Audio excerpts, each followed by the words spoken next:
ایمان داری گینک خلبانی عشق میکنه میشی عصبانی 4 تا چرخ تو چاک میدم چاقال قبیله میام سراغت قرقونی گرکانی فقط واسه فوشخوری اشتها داری بعد 2 روز سبز چجوریه حس آزادی من شب میخوابم با یه حب سیانور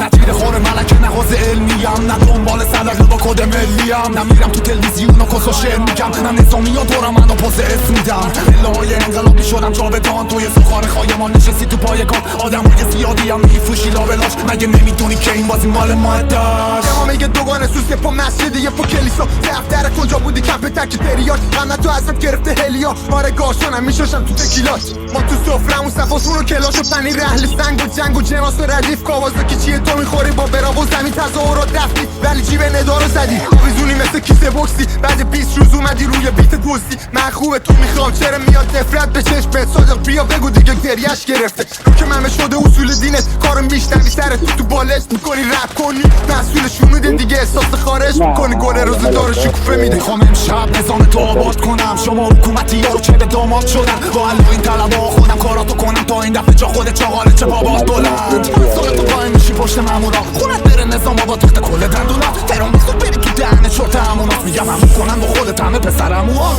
بود یا خود زنی کله گلابی حالا همه دیگه میدونن تو بچه مولایی کبابی زدی میری دنبال سنگ کوکانی 20 ساله میری در خونه با بیبر خماری شاکی گل بدم بهم میدم 10 برابرت آره پناهنده شدم ولی رب برا منه خودت هم میدونی که قلم من پیامبره برکت زندگی وجود چند برادره من یه باکسن که بلای اول آخره بازم اصلا زیر میزی رقم برات زده جایی که من الان باستادم بعد شهادته من تو بهشتم نگو این طرف برام بده